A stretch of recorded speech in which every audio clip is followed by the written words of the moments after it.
มายังมั้งว่าไว้ดู สัมมาบอก บ่แม่ศึกษาให้ดี วันอะไรวันจิตคุยบอกเป็นเลย สัมมาบ่จังสมมา สัมมา เอาจ้าแล้วกำลังพี่น้องเลย สมมาเนาะเอาเป็นมืองามที่สุดแล้วก็รอที่สุดแหละมานี่ เพศประเพณีเขา มาทางนี้แล้วก็ไปทางคุณต้อบัน สิไปบ้านเจ้าเบาบ้านนี้เนาะว่าบ่ช่างเด้เนาะตั้งแต่ทั้งที่เพิ่นให้เต้นวงก็สิเต้นนะมื้อนี้ว่าอย่า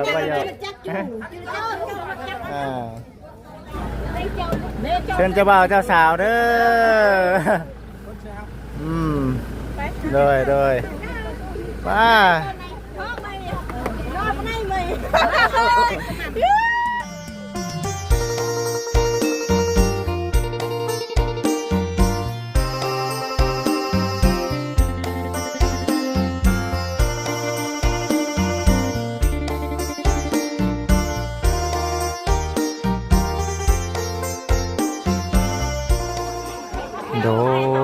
โดย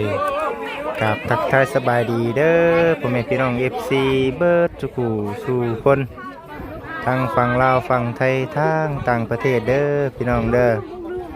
มื้อนี้ทางบ่จิตมาอยู่พี่น้องเอ้ยบ้านหนองไสเนาะเมื่อคืนนี้นอนอยู่บ้านไม่เฒ่าพี่น้องเอ้ยเมื่อคืนนี้ก็ได้มาแย่เนาะ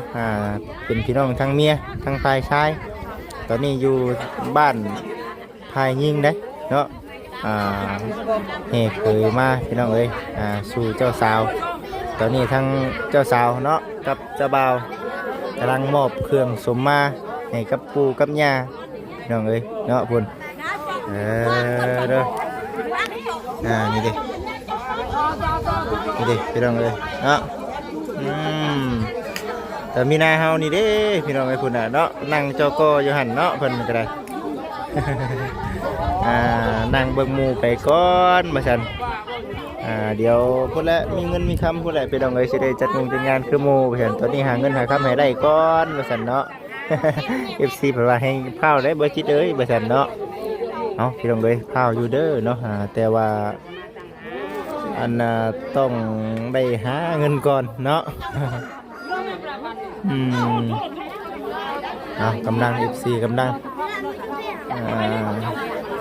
ถึงเวลามอบเครื่องสมมาให้ทางปู่กับย่าเนาะปู่กับย่าพุ่นทางสาวมีนาเฮาพี่น้องเอ้ยก็ห่วย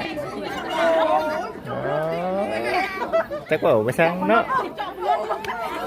บางเพิ่นว่าภาษาเพิ่นก็บ่ได้เข้าใจได้พี่น้องเอ้ยบ่คิดเองก็ได้เนาะ เป็นสามีภรรยากันซื่อได้คนบอกอย่างว่าก็บ่ได้เข้าใจเด้ทางมีนาก็ได้อันนี้คือว่าขออนุญาตนำแบบชนเผ่าเราเพิ่งที่กันเวิร์ดพี่น้องเลยนี่เนาะบอกบ่เข้าใจแน่เนาะก็สีประมาณนี้แหละพี่น้องเลย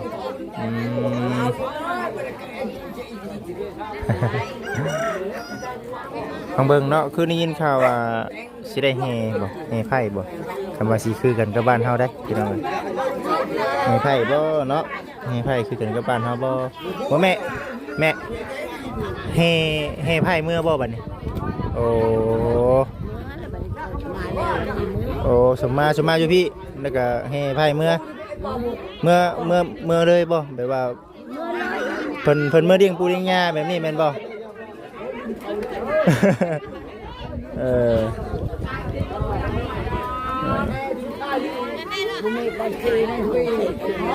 ้เอาเพียงเลยเนาะ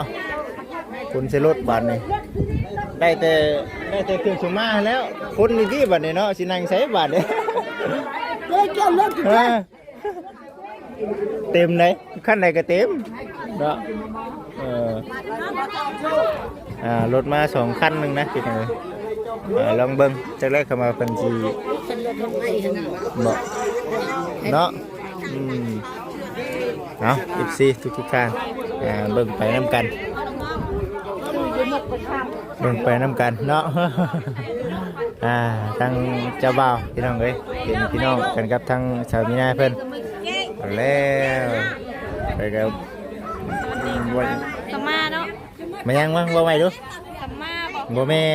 เอิ้นน่ะ ศึกษาให้ดี ว่าได้ว่าจิตคอยว่าบ่เป็นเลย สัมมาบ่ชัง ยังซะ สมมา สมมาเนาะสมมาบ่แม่นสัมมาเนาะบ่เป็นอยู่หักบ่หยอกได้ดิเด้อ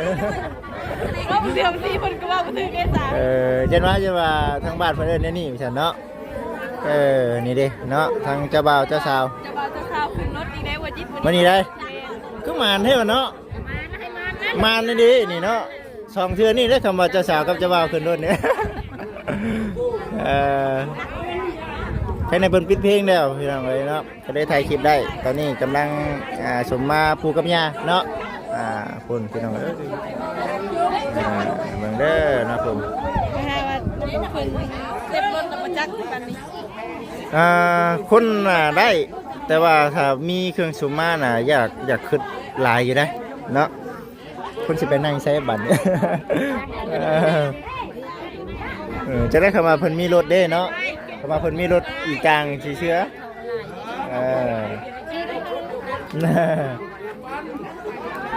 วันนี้ก็แห่ไพ่เมื่ออีกเนาะแห่ไปแห่มานี่แหละเนาะ หากระเห็นเด้อนี่เจะบ่าวนะเป็นพื้นหากระเห็นหรือว่าเป็นน้ำมันจักบ่เนาะ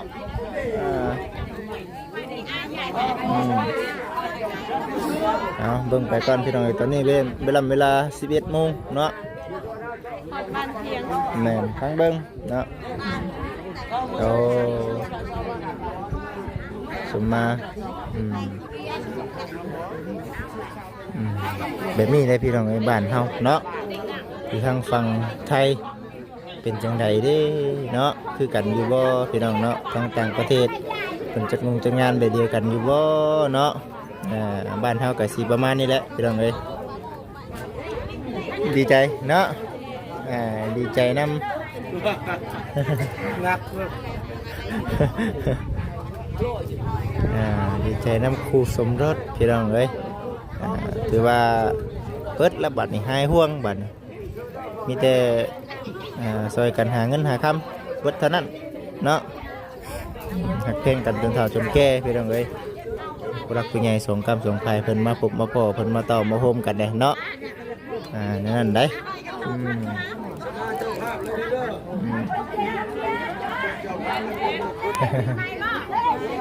พี่น้องFCลงไปด้วยกันกันจักหน่อยเนาะเด้อพี่น้องเลยสีประมาณนี้แหละเนาะกามาแห่เคยแน่กะแม่นพี่น้องเลยเนาะเฮ็ดอยู่พวกกินซอยทั้งเคยคือกัน ก็เลยมานอนแต่เมื่อคืนนี้มานี่ก็ทั้งแม่เจ้าบ่าวเพิ่นเนาะก็หาเนาะมาเหนื่อยเจ้าบ่าวนี่ได้ประสันแล้วก็คือเห็นนั่นแหละพี่น้องในการในงานเนาะทางพี่น้องทางมีนาเพิ่นพระกันบ่ได้คือเบาเนี่ยแหละพี่น้องเลยซอยสินมันยำมันเนาะสิประมาณนี้พี่น้องเลย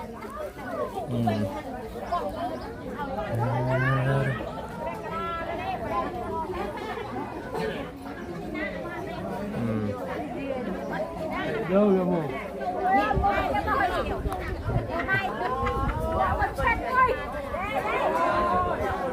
ใช่แล้วกำลังพี่น้องเลย สมมาเนาะเอาเป็นมืองามที่สุดแล้วก็รอที่สุดแหละมานี่ ผิดประเพณีเขาบ่ได้สมาบ่ได้ คำบ่สมมาบ่ได้เนาะ แน่บ่ได้สมา ทางฝั่งไทยคือกันบ่เนาะ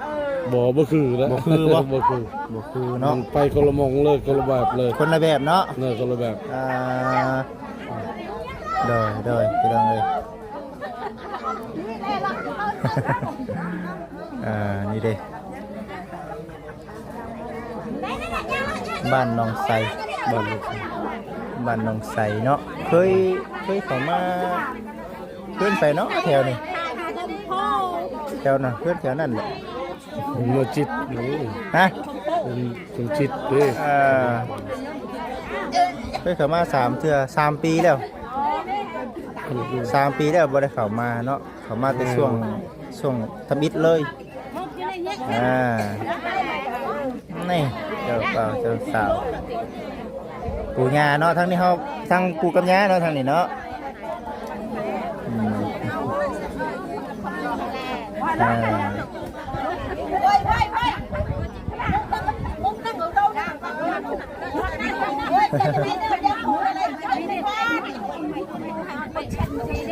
บอกแล้วเขาให้เขามาพี่รถเขาของเราเป็นคน เอาดูสิประมาณนี้แหละเดี๋ยวซีไทยบรรยากาศไปน้ำกันเนาะเดี๋ยวซีไทยบรรยากาศไปน้ำกันว่าซีเป็นจังใดเนาะนี่แหละคืองานแต่งบ้านเมืองเฮาได้พี่น้องเอ้ยส่วนเรื่องค่าสินสอดค่ารองนี่บ่จิตบัตรบ่ได้เข้าไปน้ำเนาะคือว่าเนี่ยพี่น้องเอ้ยอยู่ในส่วนของทางผู้รักผู้ใหญ่เพิ่นอยู่ทางนั้นเนาะสิว่าจังไดล่ะคันว่าเป็นเคยเพิ่นบัดเข้าไปอยู่ในนำกันกับทางเฒ่าแก่ในโฮมบัดคือสิเป็นแบบใดแบบหนึงเนาะก็เลยว่าเอ้าถ้าแต่บรรยากาศนี่แหละส่วนค่าสินสอดค่ารองก็ขึ้นอยู่กับบ้านไผบ้านเราพี่น้องเนาะบ่อาจสิบ่คือกันแล้วก็ครอบครัวก็สิบ่คือกันได้คันว่าทั้งครอบครัวฝ่ายหญิงฝ่ายชายเว้าถูกต้องปรองดองกันก็ตามนั้นเนาะ แต่ว่าสิ่งที่แน่ๆคือฮีตของประเพณีก็สิเป็นนี่แหละพี่น้องเอ้ยสิเป็นนี่แหละฮีตของประเพณีเนาะ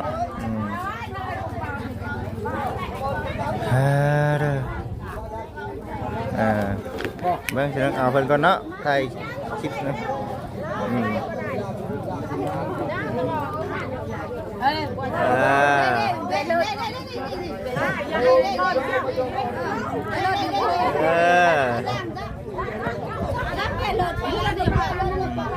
เด้อยิ้มเลยเด้อ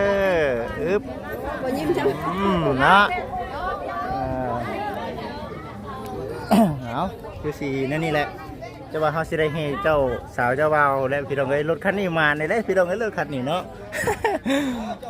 มาน2 เทื่อนี่แหละคำว่าแมนเนาะลองเบิ่งว่าเพิ่นสิขึ้นขั้นใดเนาะเพิ่นขึ้นขั้นใดเขาเองก็มาแต่ว่าประจิตเองจบจากงานนี้ก็เดี๋ยวสิออกไปเวียกก่อนโซนนี่เพราะว่าเวียกทั้งนี้บ้านสามีนามาโซนทั้งลุงเพนเดี๋ยวสิไปเวียกทั้งแต่ลุงเพนเบ้าบ่สร้างเลยดังเถื่อดังที่อาชีพไปหาทั้งน้องบุญทวีบ่ไกลกันปานใดเดี๋ยวเบิ่งการงานก่อนพี่น้องเอ้ยว่าสิเป็นจังใดเนาะเราชาวจอดลงในจอมหลีก ว่าจังไหนเนาะขึ้นคันนี้ป่ะ หลวงจ้าเด้อคณะให้กินนุ่มกินเต้นจักคำดงกับกินขี่รถจักรเอามันยาก ใครอ่ะ เอาเลยนะ ถึงจะมาได้ไรอ่ะ เครื่องเต็มแหละ รถจักรมาเลยป่ะ เอารถจักรมันยาก เจ้ารถจักรมาป่ะสาว งานเอารถจักรมา ๆเขามีเขาก่ะ สมัยก็ ให้เด้อป่ะ บ่ได้สมัย ในนั่นเลยเนาะก็บ่ให้บ่ได้อีกบัดนี้ คิดแซนอยู่แล้ว จะมีโอแซนอยู่แล้ว ระดับแสนคนได้เนาะ คุ้มเนาะ อ้าวเนาะพี่น้องเลยไปสีประมาณนี้แหละยังบ่เนาะ งานดองหลายพี่น้องเลยอยู่ทั้งใดกระดองไปงานชุมือเมื่อวานนี่ก็ไปแม่นบ่ แม่เมื่อวานนี่ก็ไปมื้อนี้ก็ไปพี่น้องก็เป็นอันอยู่แต่ว่าเฮายังบ่ทันได้ไปบ้านเจ้าบ้านโคกนะ บ่ได้ไปแบบว่าอันน่ะเต็มชุดแบบนี้ แม่มาทางนี้มาทางนี้แล้วก็สิไปทางคุณต่อบัดนี้ สิไปบ้านเจ้าบ่าวบัดนี้เนาะว่าบ่ช่างเด้เนาะตั้งแต่บางทีเพิ่นให้เต้นวงก็สิเต้นนะบัดนี้ว่าอย่าคือสินั่นนี่แหละ ห้องนั้นยังคนชมทันมาเป็นลูกไผ่ยังทันเลย ยังบ่ ห้องที่นี่ได้มี รถคันนี้ก็แม่นนี่เนาะใครแน่ซะเนาะมีเครื่องสมมาเฉพาะเครื่องสมมาเลยสันเด็กสิเอ้ยเนาะฮ่าเด้อยังบ่ยังบ่ทันแล้วทันทัวเตรียมพร้อมยังบ่ทันแล้วได้ เขาถักสูงต้องล้างเราตัวล้างอย่างล้างแค่ไหนล้างเลี้ยงใครบอกยังตาย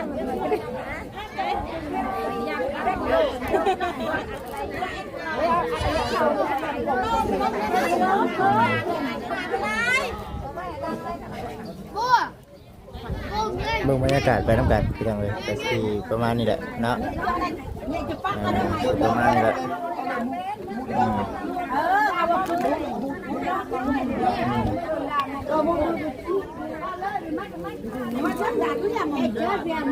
เบิดบ่บัดนี้แล้วเด้เนาะเมื่อบ่พาเจ้าสาวเมื่อบ่บัดนี้ทั้งอันนี้ได้ไหมทั้งพี่น้องทั้งภายยิ่งกับเมื่อน้ำคือกันแม่นบ่อยู่พุ่นก็ผูกอีกป๋อต้อง3เทื่อผูกได้นี่เนาะแม่นบ่เอาฉันแม่นลาเขาลากาลาพ่อแม่ลาแต่ว่าเจ้าสาวสิอยู่หันก่อนแม่นบ่สิอยู่เพื่อนพุ่นก่อนเพิ่นเมื่อบอกขออนุญาตนำเมื่อสร้างเมื่อสาอยู่พุ่นโอ้นั่นแหละพี่น้องเอ้ยอันนี้คืออภัยมือเฮือนเนาะอภัยมือเฮือนอภัยมือเฮือนก็สิเป็นแบบเดียวกันนั่นแหละพี่น้องเอ้ยตัวมีเครื่องสมมาเนาะเป็นภายยิ่งกับบ่ธรรมดาคือกันได้เฮาว่ะนอกจากกันใดสิได้ชื่อเครื่องสมมาอีกบ่แฮงเนาะบ่ธรรมดาคือกันปกติเขาเจ้าได้เขาเจ้ากันคือกันได้คือกันเดียวกันมาบ่เอาไพ่บ่ว่าอุ่นเครื่องวันนี้ชนวนไหน ขึ้นได้บ่ เลือกไว้นี่ลูกไผ่ขึ้นมึงพูดเล่นลูกไผ่ พี่ขึ้นอยู่ไหนก็ได้ พูดเล่นลูกไผ่นะรถเฮานี่นะมันจังหมานแน่ใช้ขี่รถในคันเรามาแน่เนาะราคามันไอ้ตอนไหน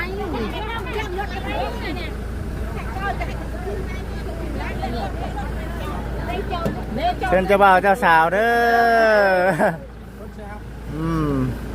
อโดยป้า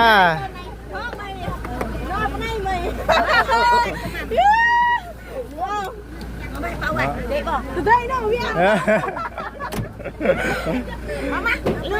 เรือบ่ฉันเนาะได้บ่แม่เต็มได้นี่เนาะโอ้เอาสาวเอาแม่เด้ออัดปากกระป๋องเลยเนาะไปบ้านนี้เนาะได้บ่แน่นบ่แม่แน่นบ่บ่ได้แน่นเนาะเสียบไปนี่ก็ได้เสียบมาบ้านFC มาพี่น้องเลยเนาะกำลัง15เจ้าสาวเจ้าบ่าวเมื่อเด้อสบายดีเพื่อพี่น้องเลยเนาะ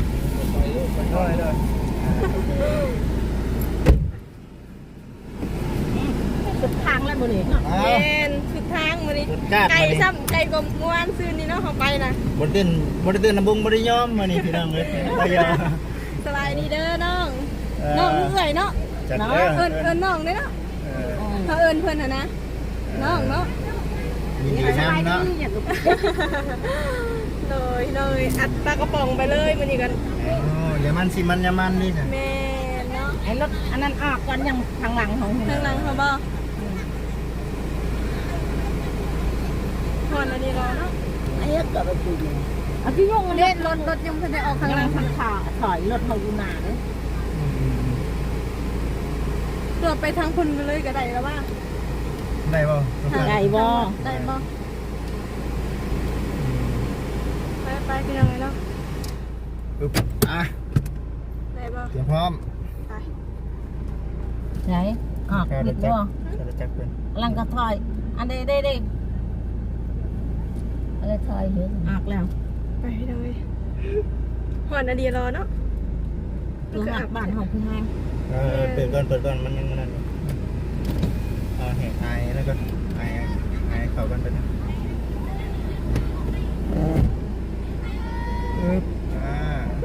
ข้างล่างเขาว่าจิ๊บ โหเป็นโหนี่สิได้พากันยู่ อยู่ห่วยเด้อ พากันลงยู่ห่วยแล้ว ใช่นะ ในน้ำเป็นตัวได้มีน้ำหวานเลยป่ะอ้าวพอจิตเห็นเจ้าอยู่สะพาน เอาอีกแล้วทันอีกแล้วมาจิ๊บตรงนี้ทันแล้ววันนี้ทันแล้วคือเลยเนาะเลยข้างล่างเต็มเลยเนาะ เขาลงพูดเรื่องราวอะไรไม่ใช่เขาเอาเนี่ยสักไอ้รถอยู่ต้องนำรถลงใช่แล้วสักไอ้ต้องลงใช่ ใช่มาดิเลยเนาะ งานแต่งอยู่บ้านเฮา แต่ว่าคนกับลายอยู่เนาะลายกว่ามือนั่นอีกเนาะ อัดเป็นอัดป้ากระบะกระ เลย บะ สิ อัด เบิ่ง เลย กระบะเพิ่นพี่น้องเป็นนะ ไปแล้วมั้งเนาะ ไปแล้ว ไปแล้วไอ้ฉัน ไปพี่น้อง มานชงเชื่อเด้อพี่น้องเด้อ มวนเน่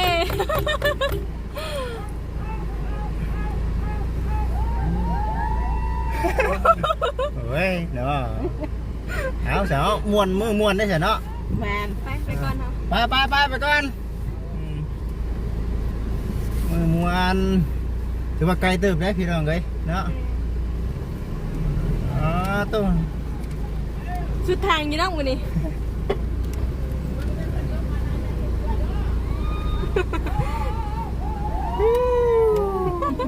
คักนะเออ มวนเป็นยังเนาะ มันหักเดชได้เนาะไม่เท่าดวงเนาะ แมนเมื่อหัดบ้านก็อัดอยู่บ้านอีก ฟังเบิ้งคันว่าจังไรกันคันว่าเบิ้งสภาพการ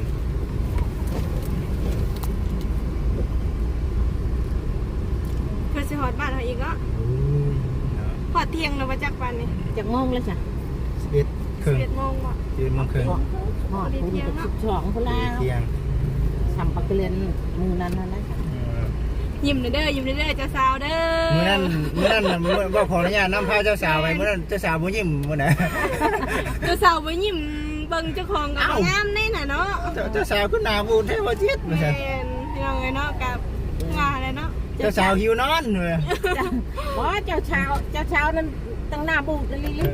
เป็นนั่นเนาะแบบบ่ยิ้มบ่แย้มหั่นนะ มันจะขับไปเล่น แม่นบ่ยิ้มบ่แย้มมันดีเด้เพิ่นน่ะจนโหดบาดละ เขาพาคนก็ยังบ่ยิ้มนะ ยิ้มแย้มเกมใส เอาเรายิ้มอยู่ข้างในพุ่นเนาะยิ้มคนเดียวเด้เนาะ หลักยิ้มคนเดียว นักยิ้มคนเดียวเด้ บ่ให้หมู่เห็นติ ไหนมองเห็นบอกไปนี่แหละพี่น้องเลย ทางชื่อมันก็ปกติ พอแล้วก็อย่าลืมบอกเจะบอกกับเจ้าสาวได้บ่ชื่อช่องน่ะเด้อ เพิ่นได้เนาะเพิ่นบางทีเพิ่น ติดตามอยู่บ่ ติดตามอยู่บ่จักติดตามอยู่บ่ ช่างคนไหนช่าง ช่องบ่จิตเพิ่นนั่นแหละ คนไหนติดตามช่างก็จิบนี่มีของควันไหนตาม เอาบางทีที่เห็นได้เองเนาะอยากเบิ่งว่า แม่น บางทีที่สู้ลูกสู้เต้าว่านี่เด้แม่ก็พอกับอันนี้แล้ว เขาพาควันตะกี้ติ สุมาปูกับยาอยู่เดินนี่แล้ว คือพอเห็นเรื่องเก่าๆแล้วติ ไปนั่นแน่พี่น้องเลยมันงานดองลายได้ช่วงนี้ แม่น บ้านเพิ่นบ้านตูก็เดียวกันปั๊บไปกันมักมือจบมืองามโอ้เจ้าแท้ บ้านโคกกาอดีโลพี่น้องเอ้ยหลายแฮงเนาะอันนั้นดองทั้งบุญน้ำแน่บ้านโคกก็ซุมื้อเอา แล้วถึงเท่ามีเจ้าตัวเด็กพุ่นแหละจังได้เงินไปผู้แขนหลายเนี่ย จังใดผู้แขนหลายติ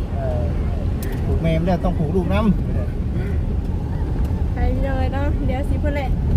พากันม่วนอยู่บ้านปลาไหลเพิ่นแหละพี่น้องเอ้ยเนาะบ่ายโมงผมจักจังสิแล้ว โอ้ ประมาณนั้นเนาะ ได้คืนบัดคืนมาแล้วบ้านเฮาในนั้นได้บ้านเฮาจะว่าใน นั่นแหละแบบว่าคือนาเวียกของผู้เฒ่าว่าขออนุญาตว่าเพิ่นจบไปแล้วเนาะในหมู่วัยรุ่นหมู่เจ้าบ่าวเจ้าสาวแล้วอ่ะ สอดแจ้งที่มื้อเช้าดิแสดงว่า3 มื้อ 3 คืนดิ แต่ว่ามันก็ขึ้นอยู่กับเจ้าภาพแล้วนะ ให้ในหนทางบ้านเพิ่นยังว่าดีอยู่เนาะบ่ค่อยแบบ ผมดีถึงละอัด แย่ อ๋อหยอ หรือว่าฉันพูดแหละเดี๋ยวไปพ่ออยู่เพื่อนเจ้าบ่าวพูดแหละไป แม่โอเคพี่น้องเอ้ยพอๆกันพุ่นแหละเพิ่นเจ้าบ่าวเจ้าสาวพุ่นแหละพี่น้องเอ้ยเนาะ ที่แห่ ต ไป อนนี้ก็ เมื่อบ้าน แห่ไผเมื่อบ้านพี่น้องเอ้ยลงหวยเด้อวันนี้เด้อคอยเด้อเจ้า เราจะบ่าวเจ้าสาวลงหวยลงห้องเลยได้พี่น้องได้บัดนี้ หาคบหาเกียรติ บุญโทบีบ ผ่านเห็นบ่ว่าแล้วว่าจิต บุญโทคอยบีบ ขันเจ้านี่เลยแล้ว โอ้ยจักสิถอยอยู่ได้เพิ่นก็เบิ่งแน่รถก็ได้ ถอยหลังก็บ่ได้บ่ ตายแล้ว จนเรือ ไป ว่ารถมันจะคุณบ่ จังว่า คุณน้องละลาย บืนรถเฮา เนาะเอ้ยมีงานตัวยานเอ้ย บ่ได้ปิดผาถ่ายแหละ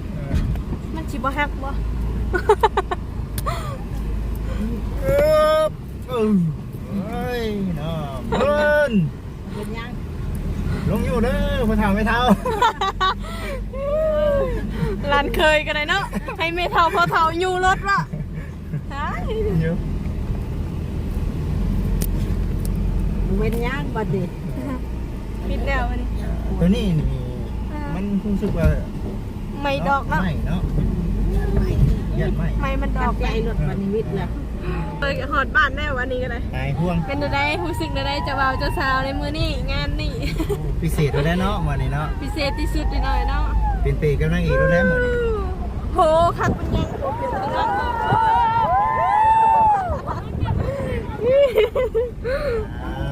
มวนคักมวนคัก แล้วแบบนี้ก่อนยามหามันแล้วไปครับ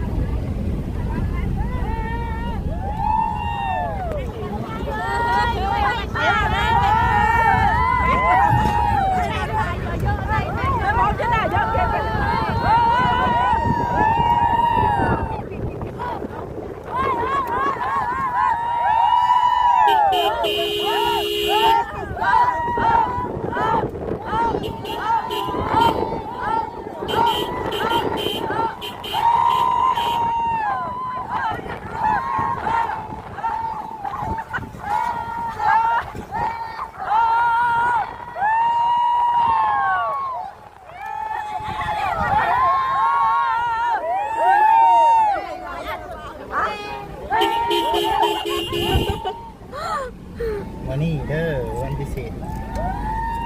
มือนี้มือเดียวเลยติ เมื่อเดียวนี่แล้วบัตรเนี่ยเมื่อต่อไปก็บ่มีเงินเห็นแล้วเนาะ เท่าลุงเท่าลานได้วันนี้เนาะ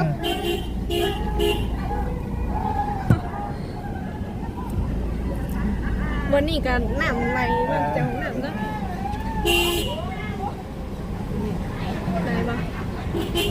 เขาต้องเฉลียงมาแบบนี้เลย พูดไปชื่อนั่นรถ เชื่อเลยดิ เป็นน้อย ไปหน่อยไปหน่อย ไม่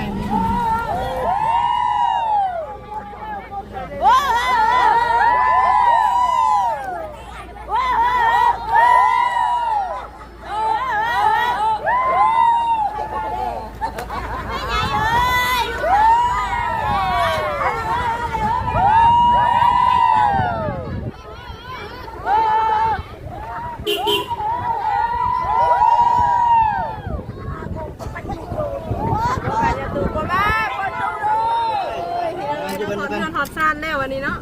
ไปตู้เทศ เอาเราอยู่ที่ไปร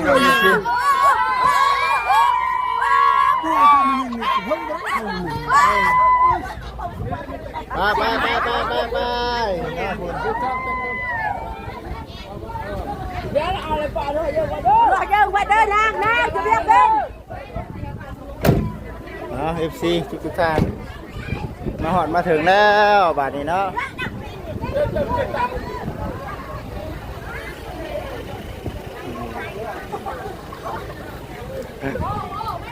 เจ้าสาวเป็นไหนเนาะ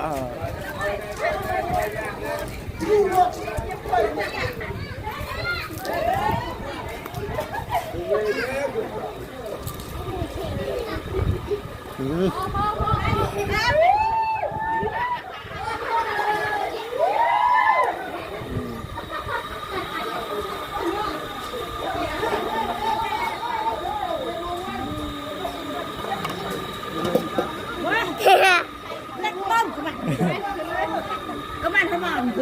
เจ้าเจ้าโอเคโอเคบัตรนี้ก็ได้เอาผมให้พี่น้องบัตรนี้เนาะทางมือจุดอื่นก็ถือว่าได้มาส่งเจ้าบ่าวเจ้าสาวฮอดเพื่อนปู่เพื่อนยาแล้วเนาะมีแต่ว่าเอาดีใจน้ำเพิ่นมีแต่ว่าอยู่ดีไม่แห้งอยู่ดีเป็นสุขพากันเฮ็ดพากันหาให้ฮักกันจนเฒ่าจนแก่พุ่นเด้อบัดนี้ก็ได้คำอวยพรจากเบาคิดพี่น้องเอ้ยมีแต่ว่าเดียวสิเอารถป้าไว้ใส่เนาะบัดนี้เนาะฮอดบ้านแล้วฮอดบ้านแล้วเดี๋ยวเครื่องชมมาเด้อชาเด้อชมไหมนะเอาโอเคพ่อแม่พี่น้องเอ้ยสำหรับคลิปนี้ขอให้อยู่ดีมีแห้งสุขกายสบายใจเนาะขอกล่าวคำว่าสบายดีเด้อพี่น้องเด้อ